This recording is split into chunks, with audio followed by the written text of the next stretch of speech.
welcome to Sunday Jam with Arlo. This is episode number 27. I'm so glad you stopped by.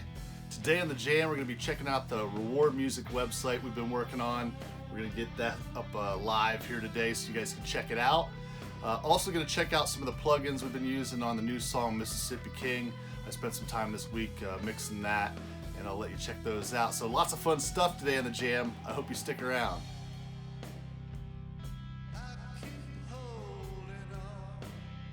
All right, welcome back to the Jam.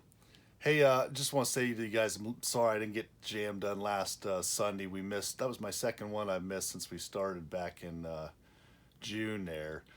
This week was a little crazy. I had some crazy stuff with work. It's just been real nuts. And then we've been looking at houses, me and my wife. We bid on one last Friday. We were looking at this house. And it's crazy. I live in Western Connecticut, and the housing market here is just... it's insane. Houses are like selling above the asking price left and right, and people are getting these bidding wars, and it's all the folks from New York are moving out, and a lot of them are coming here, so it's just pretty nuts. So we ended up not getting that house. Somebody outbid us. We asked over asking price, and somebody still outbid us. So we looked at 3 more today, and then we didn't see anything we liked today, and then tomorrow we saw one that we really like.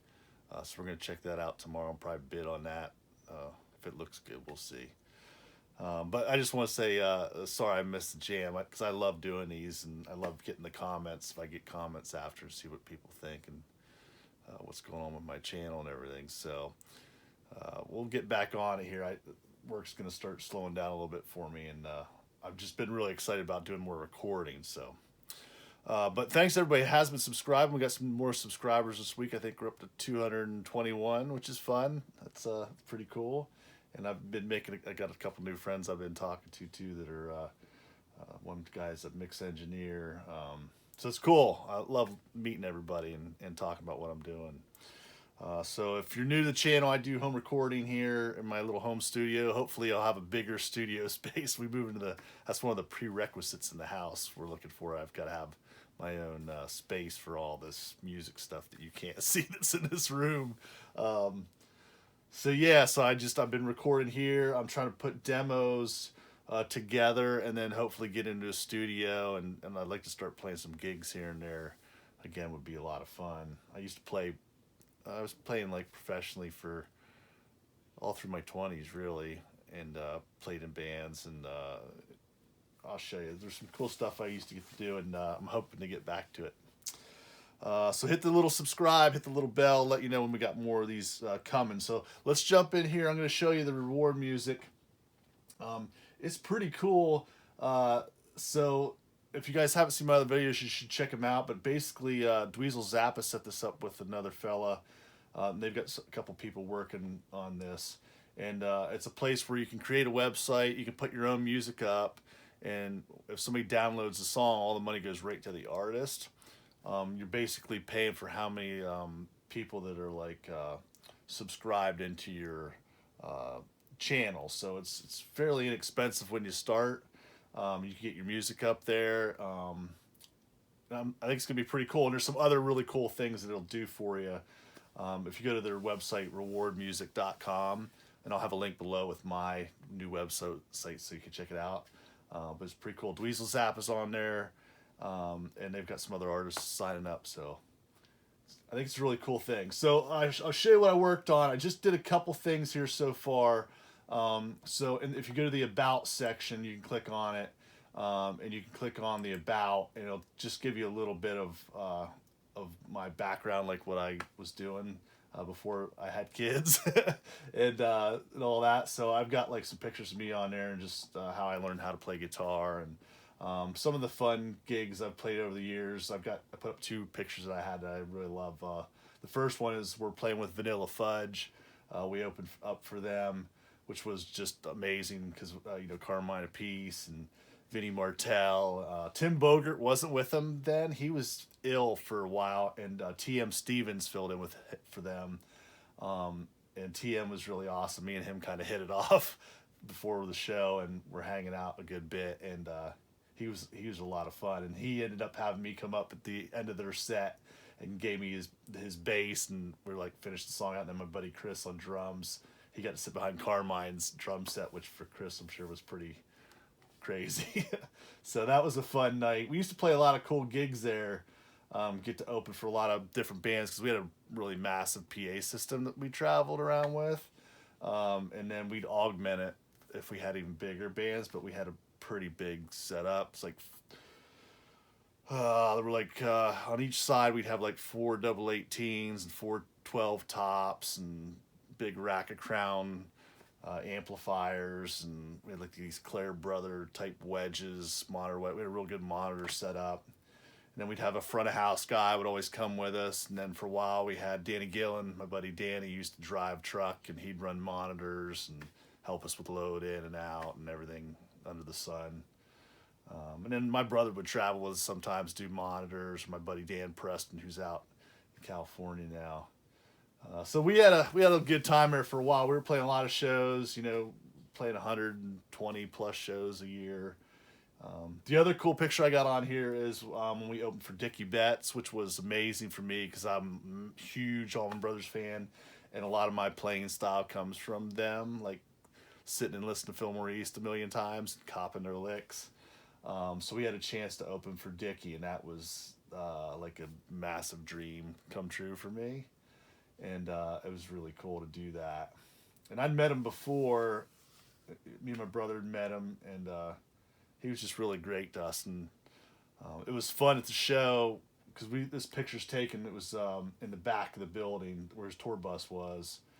So we got a picture taken, and we got to talk to him a little bit. And I was like, asking him, I was like, hey, I'd love to hear you play True Gravity off of the Seven Turns album.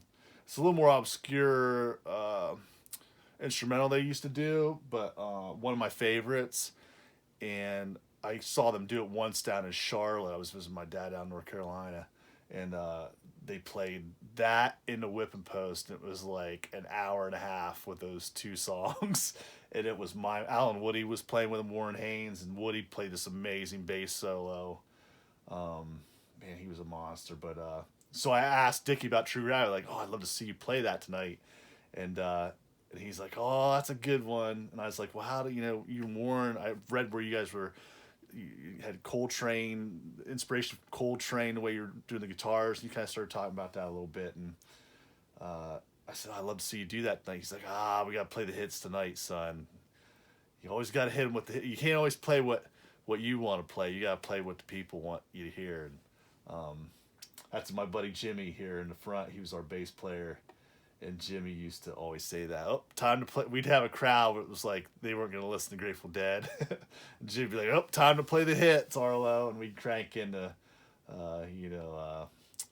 we do some classic rock songs that people would recognize. And that would kind of turn them a little bit sometimes.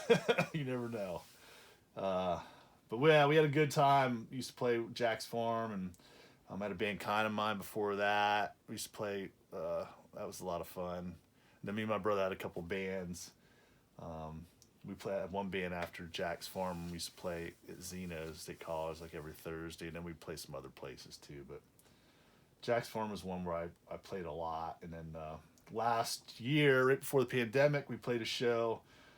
They called me up and said, hey, we're going to do a reunion with a bunch of the different members of this band. Kind of had 2 incantations, I guess, and we got everybody together. We had like both the bass players come in, Kate on vocals, and Chris Carruthers on guitar, and the Ratty Brothers played drums, and John singing. It was a really awesome show. We played this reunion gig with like 5 or 6 other bands, and we got to finish the show out. It was like a sold out, the State Theater and State College. Yes, that was good times. So hoping to get back to that playing live. So if you go to the my reward music site, you can kind of read a little bit about that. I also put a section 2 in here, which is my gear section. So this will kind of show you like guitars I'm using, what strings and cables, what amps I use, some of the pedals that I use, and then like my studio stuff, like what monitors I'm using. I'm hoping to expand more on this section just to kind of keep adding in like certain plugins and what I use them for and that type of thing. Because I'd love to have a section where if like you're new to home recording, you can kind of jump in and be like, oh, this is the some of the stuff Arlo's using, why he's using it. So yeah, so pretty fun. I'm excited. That's gonna go live. I just gotta hit the little live button down here. And then the next thing I'll be doing is when we get into community, I'm going to set up a forum in here so that we can kind of start talking about some of the things happening in the channel. So if people have questions and don't want to write a huge thing YouTube or whatever, we can come in here and start talking about some of that and kind of engage some of the other the people that I'm starting to talk to. I think the forum's going to be really cool. And then I'm going to add in I'll put in more photos and all that kind of stuff. And then there's a store where we can sell T-shirts and all that kind of jazz later. But then the other thing I want to do is add in my music. So what's cool with them, like I was saying, you can add your music in here, and then all the proceeds go right to the artist. So I think this is a really awesome platform. I'm going to be talking about it every one of my Sunday jams now, just kind of give you little updates what's happening here. Because I'd love to see too, like other artists. Like I'm starting from scratch with this YouTube channel. And it'll be interesting to see, like, we keep adding more subscribers to YouTube and folks kind of get in here, start downloading. I think it would be cool for other artists to see, like, hey, this guy's starting from zero and look what he's kind of building it into. So it will look viable, for other artists to get on here too. Because I think the idea is pretty genius. And I like that Dweezil's involved with it. I've said this in the other thing. I've been following him for... So you see, like on MTV and stuff, he just always seemed really genuine to me and really care about music. Like his dad was really care about music and artists and doing what's right, that type of stuff, I think. So I like that he's involved in it. And like I said before, the CEO reached out to me a while back, and I'm waiting for Steven to get a hold of me because I do have questions on this, on where they're trying to go with this and if there's ways that I can help them. I don't know. So... all right, so I'm going to hit the live button. By the time you guys watch this, you'll be able to get in here and check out some of the pictures and stuff. And then hopefully I'll have the new song up, which I'm going to show you here next.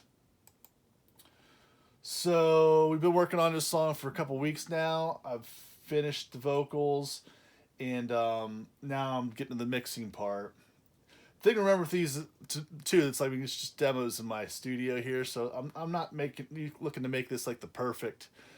thing, but I do like the mixing part and the plugins and making it sound as good as I can until I move on to the next song, which I've already started another song too.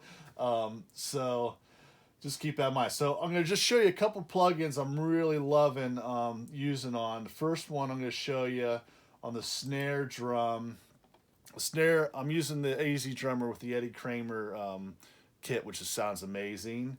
He did a phenomenal job recording those drums, and I don't think you need to do a ton with those, but I wanted the snare wasn't popping through as much as I wanted, so just take a little listen, and we'll just leave it in the mix here, and we'll turn it on, and now I'll turn it off to start, and then I'll kick it in, and just listen to what this Lindell 80 does with the snare. And I used their preset, this nice snare preset. I don't think I messed with anything else. I just threw this on it, did the trick. So take a listen. Listen to the wind, the songs they sing are all about you. He's bound to climb in.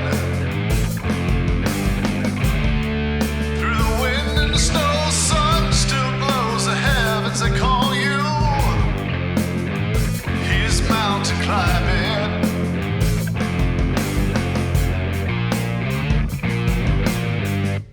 Yeah, so just a little more pop there. We boosted at 1.6 there, and then up at 12. Okay, we boosted there too, and it just really kind of made it pop up through the mix a lot nicer. For me, when I'm trying to do these, I like the kick drum just be banging real hard. And just kind of the snare have a little bit more top end, so it pops real good. So love this Lindell 80. So that really helped on that. And then when I went down to the drum bus, then I used our old friend, the BX Townhouse, also from Plug-In Alliance. This thing is a freaking monster. And I used to plug the Rock Bus preset for this one. So just take a little listen to this. Let's just solo this out, and we'll put this, we'll turn it off, and then I'll kick it in.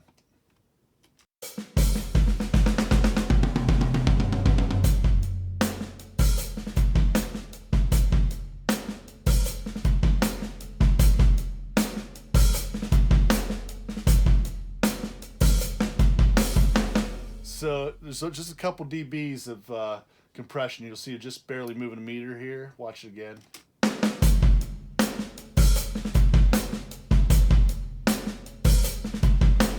So I got the ratio set up. It's set up pretty high at 10. There's a little bit of makeup gain here, but it just, that really, this townhouse on drums is ridiculous. It sucks everything together. And then you can just mess with the makeup gain and kind of really push it. So I love that. I also used it on a parallel drum, and I kind of cranked it a little bit again, and then I made that get a little distorted, and I fed that in as well. Here you can take a listen if we do that. So we'll bring this up. Here we'll just do this, then I'll solo it out.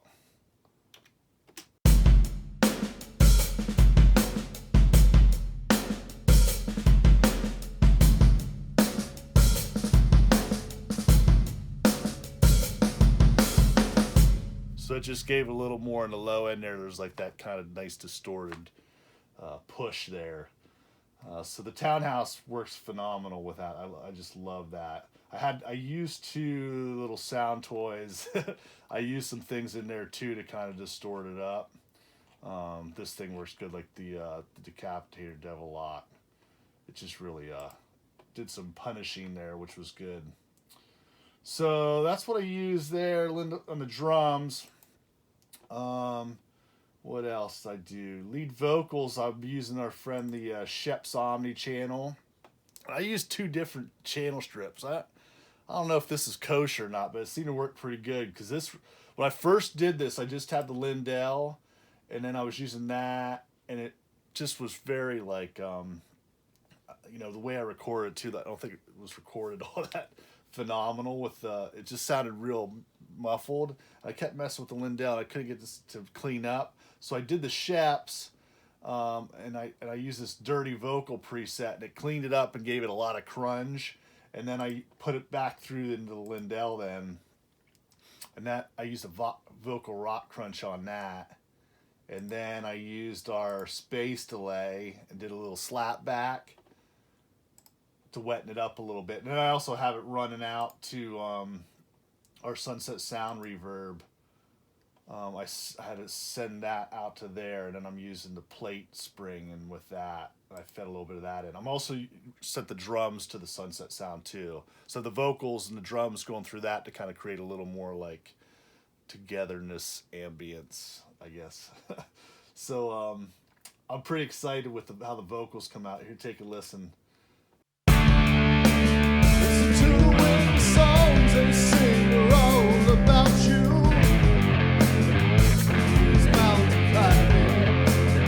Right?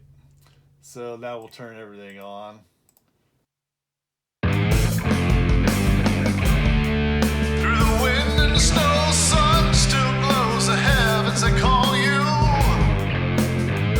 He's mountain climbing. So I think that's cool. That's fun. Just wetting it up a little bit, and so I think that made it sound pretty good. What else? Rhythm guitars. So I wanted them to crank too. So I've been using this Pink 4 from Acoustica. This thing's pretty awesome on guitars, to say the least. Take a little listen. I'm going to turn it off here, and then we'll turn it on. So this is with it off. Listen to the wind, the songs they sing are all about you. He's mountain climbing.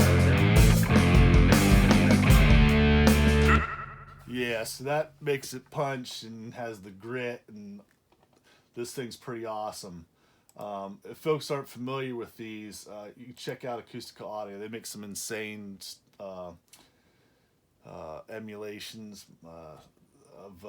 different hardware, and the quality is killer. It is very taxing on your computer, so I set my buffer rate really high. Some people ask me about that too, buffer rate.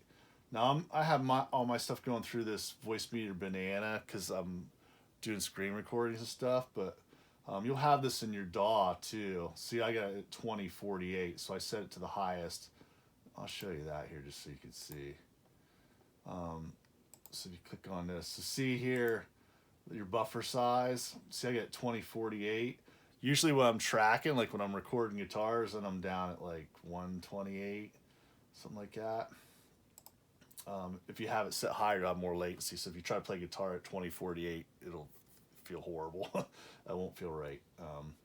So I set it lower. But when I'm mixing, I set it real high because you don't need it low. You don't need to worry about the latency there.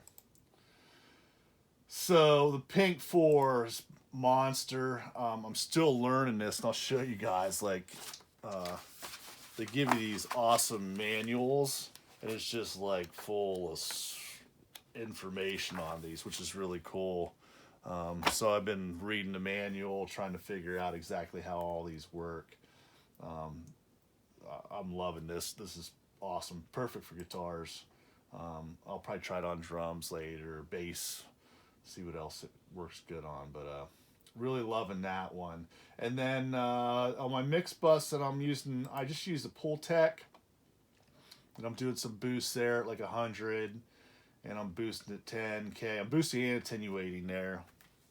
And I'm using the IK one. I really like the IK, is pretty good. I've been looking at the Acoustica one though. It looks pretty badass.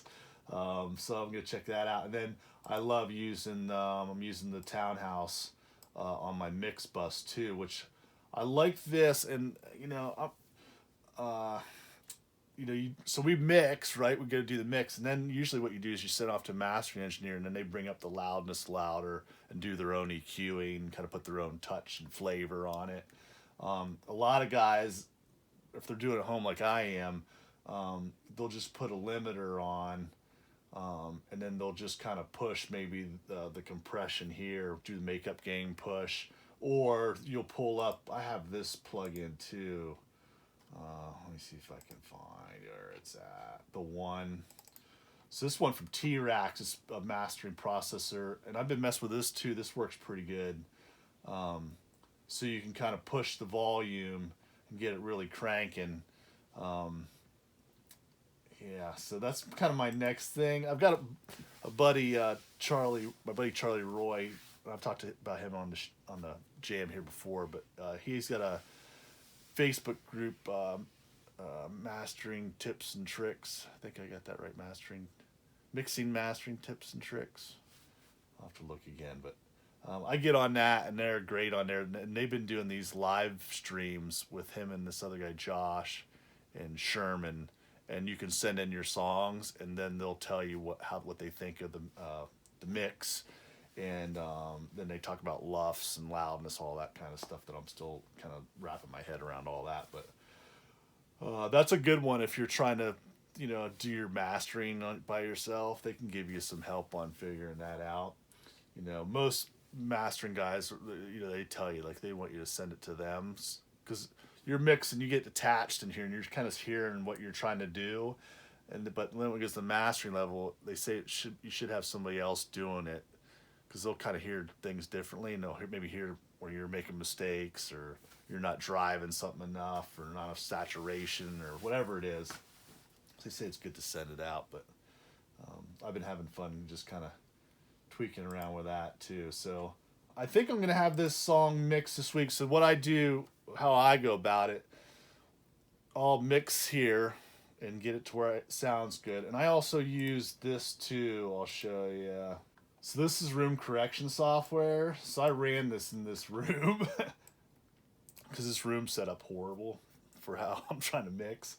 And this will takes a bunch of readings with a microphone, an RTA mic, and it'll change your room to make it flatter. So I had a bunch of bass, and you can watch my other video, Arc 3, where I set this all up, and it'll show you like what the room looked like before and after. But I use this when I'm mixing, and it really helps me like hear things better. So I'll use this at the end. Then you got to turn this off, and then I mix it down. Then I put it on my phone. I get it. Put it in my iTunes, put it on my phone. Then I get in the car and drive around, drive back and forth to work for a couple days, listening to it, and I make notes on, oh, the guitar needs to be loud, or this sounds, it's too harsh. You know, you got to cut some of these frequencies. So I'll do that. So I've already done that once now. I put it on the phone, listen to the car, like, oh, okay, guitars need to come up here, the vocal needs a little more something to it. And then drums need to come up or down, and then what stuff do I need to cut out? Do you hear something in there, some popping in the vocals? Stuff need to be automated. Come back in, I'll make all those adjustments, save it, put it on the phone, and I'll go listen to the car again. And then once it's good, that's when I put it up for you guys, where I think I have it sounding decent. And then I put it up for you guys to listen to, and then you guys can go, Arlo, turn down those guitars. So that's kind of how that all rolls. But yeah, so I should have this done, and I'm going to get it up on the Reward Music website, which I'm real excited about, and I can't wait for you guys to check it all out. And then we'll just kind of keep working on tunes and putting more music up here. And I think it's going to be really cool, and I'm real excited that I'm getting to share this part with you. And I can't wait to see what we do here the next couple months. Like I said, we started in June, and wow, I can't believe what I've got set up here and what I'm doing since then. So having fun, and I really appreciate you guys joining me for the ride here. And I hope you hit the subscribe, hit the little bell, and I'm going to try to mix a little bit more here before I hit the sack and go look at more houses tomorrow. But it's good. It's good. I'm excited. All right, you guys take care. I hope you guys get to play some guitar today. Bye now. Politician.